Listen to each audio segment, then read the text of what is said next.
SBN University, the best university in Sagar Sambhag. Address: SBN University, NH26, Narsinghpur Road, Sironja, Sagar, Madhya Pradesh.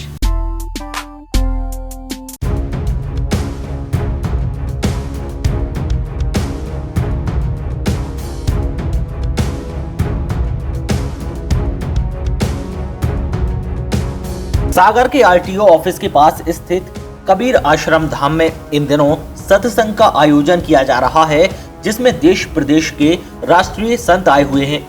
वहीं नए साल के पहले दिन मध्य प्रदेश शासन के नगरीय विकास और आवास मंत्री भूपेंद्र सिंह ने सदगुरु कबीर धाम में आयोजित समारोह में सदगुरु कबीर दर्शन ग्रंथ का विमोचन किया। अपने संबोधन में मंत्री भूपेंद्र सिंह ने सदगुरु कबीर और उपस्थित संतों को प्रणाम करते हुए कहा कि भारत भूमि संतों ऋषियों की भूमि है, जिन्होंने ग्रस्त आम जनता को ज्ञान और दिशा देने का काम किया है। उन्होंने कहा कि संतों की वाणी हमें जरूर सुनना चाहिए, क्योंकि उनकी वाणी से निकले वचनों में न जाने कौन सा शब्द ऐसा आ जाए कि हमारा पूरा जीवन बदल जाए। इस दौरान नगर विधायक शैलेंद्र जैन भी मौजूद थे, जिन्होंने समारोह का संयोजन किया। मैं सभी संतों के चरणों में प्रणाम करता हूँ। आज अभी हम सब सदगुरु कबीर साहब के बारे में स्वामी जी से सुन रहे थे, और मैं ये मानकर चलता हूँ कि ये जो भारत भूमि है, ये ऋषियों की भूमि है, संतों की भूमि है, मनीषियों की भूमि है। और इस भूमि पर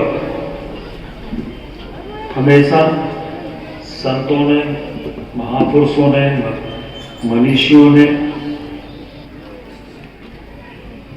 हम सबको जीवन में ज्ञान देने का काम किया है।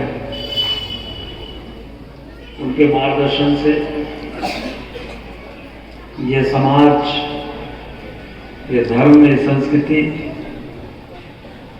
ये सब चलता है। वो हमारे लिए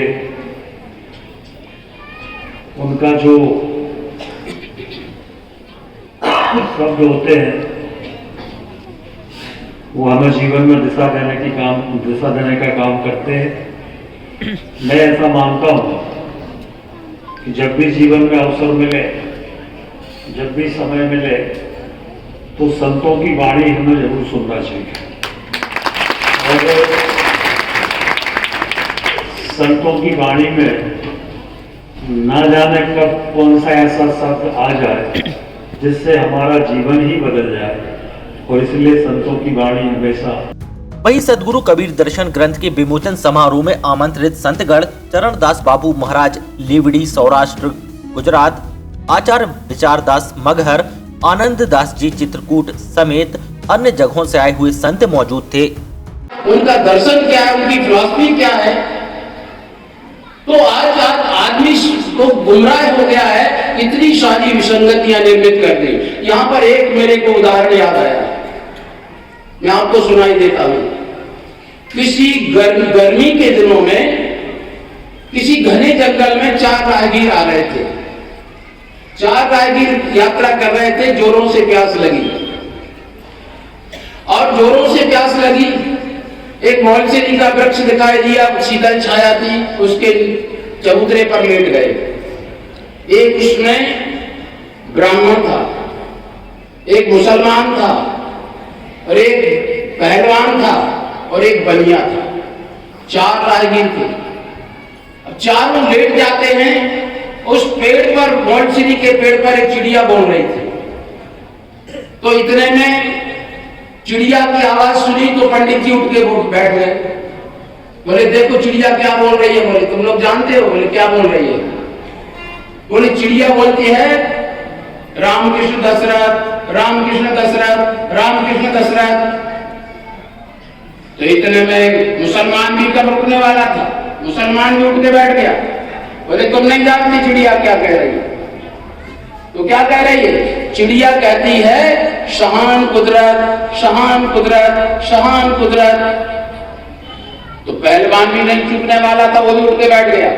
है बेवकूफ कहेगा।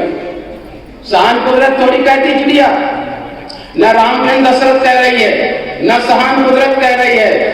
चिड़िया कह रही है दंडमुग्धर कसरत, दंडमुग्धर कसरत, दंडमुग्धर कसरत।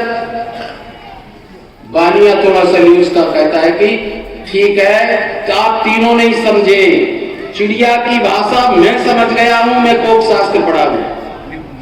तो तुम बता दो भाई क्या कहती चिड़िया? ना चिड़िया रामकृष्ण दशरथ कहती है, ना सहान कुदरत, न दंडमुग्धर कसरत। चिड़िया कह रही है नौन तेल अदरक, नौन तेल अदरक, नौन तेल अदरक।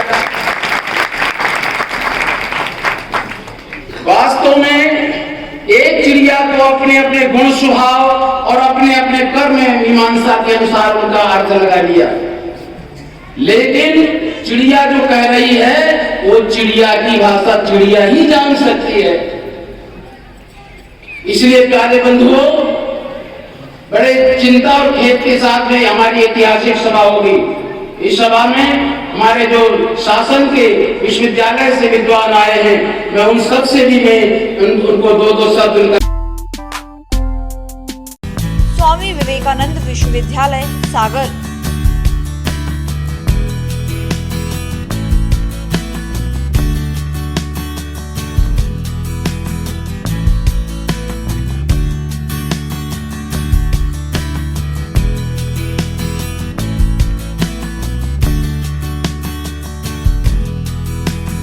कैंपस स्वामी विवेकानंद विश्वविद्यालय NH 26 नरसिंहपुर रोड सिरौंजा सागर। हमारा नंबर है 07582281000।